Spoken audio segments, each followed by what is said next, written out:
In the heart of New York City, a prestigious music academy was celebrating its 50th anniversary. The Grand Hall buzzed with laughter, chatter, and the clinking of glasses. Students, teachers, and guests filled the luxurious venue, showcasing their talents one by one. The atmosphere was electric with competition, ego, and youthful pride. A group of flashy young pianists sat at a corner, joking about their musical skills. One of them pointed at a modest, middle-aged woman standing near the back wall. She wore simple clothes, her hair pulled into a neat bun, holding a tray of drinks. She was a caterer for the event, humble, quiet, and nearly invisible. "Hey, why don't we let the waitress play next?" One of the students laughed. They all chuckled, not knowing they had just sparked something unforgettable. The head organizer, overhearing the joke, smirked and played along. He walked up to the woman and said kindly, "Ma'am, care to play a tune for us?" She hesitated, her eyes scanning the room, full of fancy gowns and designer suits. "I haven't played in a long time," she whispered, nervously glancing at the grand piano. Everyone turned their eyes toward her, some snickering under their breath. "Come on, it's all in good fun," one guest called out with a grin. With a deep breath, she wiped her hands on her apron and stepped forward. Each step echoed through the hall as the room fell into a curious silence. No one expected anything, perhaps a silly tune or a few wrong notes. But what came next would silence even the loudest laugh. She sat gently on the polished piano bench, fingers trembling slightly. Her eyes closed for a moment, as if reaching into an old memory. Then, her hands touched the keys, and the room held its breath. The first notes flowed like silk, soft and haunting, full of emotion. Melodies danced through the air, rich with sorrow, joy, and power. Every note was placed perfectly, with the grace of a master. Gasps replaced giggles, and jaws began to drop across the room. The once boisterous students stood frozen, wide-eyed in disbelief.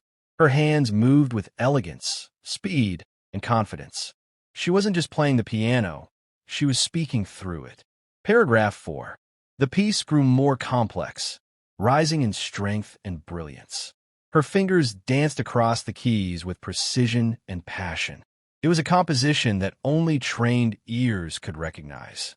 A lost concerto by a European composer, rarely performed live. How could a simple caterer know such a masterpiece by heart? Some guests had tears in their eyes, overwhelmed by the beauty. The hall transformed from a party scene into a sacred space. Lights shimmered, breaths slowed, and the room felt timeless. Her music pulled people from their pride and placed them in awe. Every soul there felt as if they had witnessed something divine. As the final note rang out, the room was still for several seconds. Then, thunderous applause erupted from all corners of the hall. People stood to their feet, clapping, whistling, cheering wildly. The woman stood quietly, her eyes lowered in humility. One student pushed through the crowd, breathless and confused. Who are you?" he asked, his voice trembling with wonder. She smiled softly and replied, "Just someone who used to love the piano." Another guest, a former opera singer, stepped forward in shock. "I've heard this level only at international competitions," she said. "Where did you train?" The woman paused, the room hanging on her answer. "I studied in Vienna a long time ago," she said quietly. Gasps rippled again. Vienna was the mecca of classical music. "Then why are you serving drinks at a party?" someone blurted out. She looked down, her eyes reflecting a long-hidden pain. "Life took turns I never expected. I stopped playing for decades.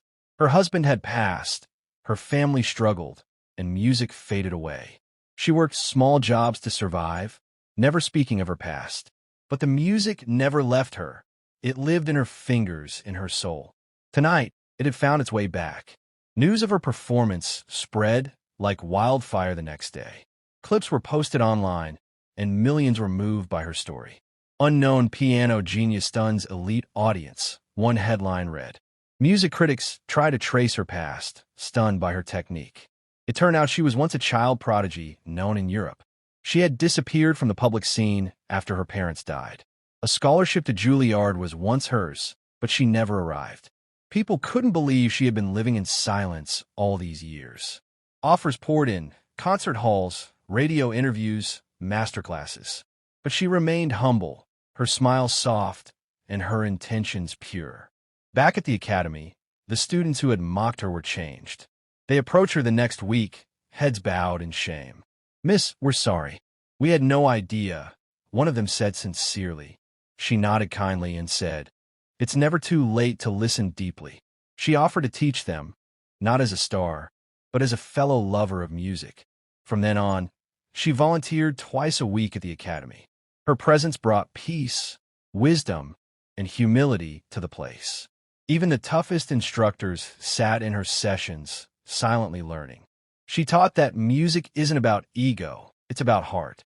And her heart was bigger than any stage could hold. One day, a famous orchestra conductor walked into her session. He had flown in after seeing the viral video of her performance.